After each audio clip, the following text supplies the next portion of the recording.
अस्सलाम वालेकुम मेरी यूट्यूब फैमिली तो वेलकम है तुहाडा नवे व्लॉग विच। ते अज मैं तुहानूं थोड़ा जिहा अपना इंट्रोडक्शन करवा रहा अपनी नवी साइड का। इस वक्त असीं तबूक आ गए हैं तो यह तबूक का जिहड़ा हैड ऑफिस है कहरबा का इलैक्ट्रिक का जिहड़ा ना वापटा का दफ्तर लगा लो या वो जिहड़े पाकिस्तानी भरा उन्होंने समझाने लई इलैक्ट्रिक जिहड़ा कहरबा का दफ्तर हैड ऑफिस है। तो यदा असीं हुण गिलास चेंज करना है। ਇਹਦਾ ग्लास कलर है पहले ब्राउन है तो इनू असीं करना है सिल्वर कलर। तो यह ग्लास सारा आया होया इस वक्त साडा मटीरियल जिहड़ा है इस वक्त स्टार्ट है। यह शीशा है जिहड़ा असीं पहले लाना है सिल्वर कलर आया है जिहड़ा ये हुण असीं चेंज करना है।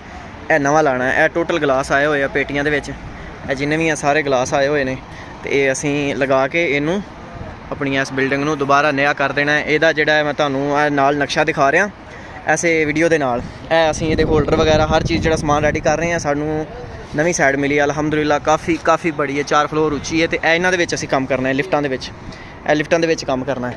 यह जिहड़ा लिफ्ट है यह पहला ग्लास है यह पुराना ग्लास है जिहड़ा असीं खोल रहे हैं। यह देखो 1.5 साल पहले इस साइड का जिहड़ा काम होया है यह शीशा जिहड़ा लगा है लेकिन ये असीं ये हुण दोबारा टोटल चेंज करवा रहे हैं। यह जिन्ना भी सारा यह पहले ब्राउन कलर है इनू चेंज करवा के तो नवा डिज़ाइन जिहड़ा इस बिल्डिंग का बनाना है। तो टोटल मटीरियल आया हुआ है साड़ियाँ जिहड़ियां लिफ्टां ने 3 लगियां ने एक है एक होए तो मुंडे जिहड़े नवे काम कर रहे हैं फिलहाल 7 मुंडे आ। तो यह देखो तो सेफ्टी हर चीज़ बड़ी हैवी है। तो असीं इत्थे तकरीबन 15 दिन हो गए ने तबूक आए हुए हैं तो अज ये प्रोजैक्ट स्टार्ट साडा काम असल अज स्टार्ट होया। इत्थे तशरीहां तो इकामिਆਂ ਦਾ मसला सी उन्होंने एक बंदे के काम चाहिए क्योंकि असीं ये ठेके ते पकड़िया होया काम तो इसलिए वो सानू ना मुश्किल पेश आ रही सी भी इक्को कफील के बंदे होणगे तो फिर असीं काम लेना। असीं साइड की लुक जी बिल्कुल चेंज करके जी तुहानूं तस्वीर मैं बार बार कह रहा दिखाई है असीं लुक चेंज करके इस तरह की इन्हूं बनाना है।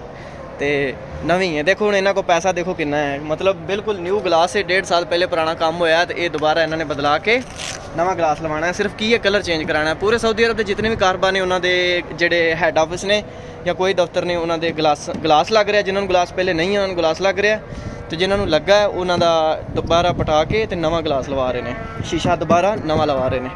यह हुण असीं पुट के जिहड़ा ब्राउन है तो नवा शीशा लवाना है इन्होंने सिल्वर का ਉਹਦਾ नाम है शैडो सिल्वर।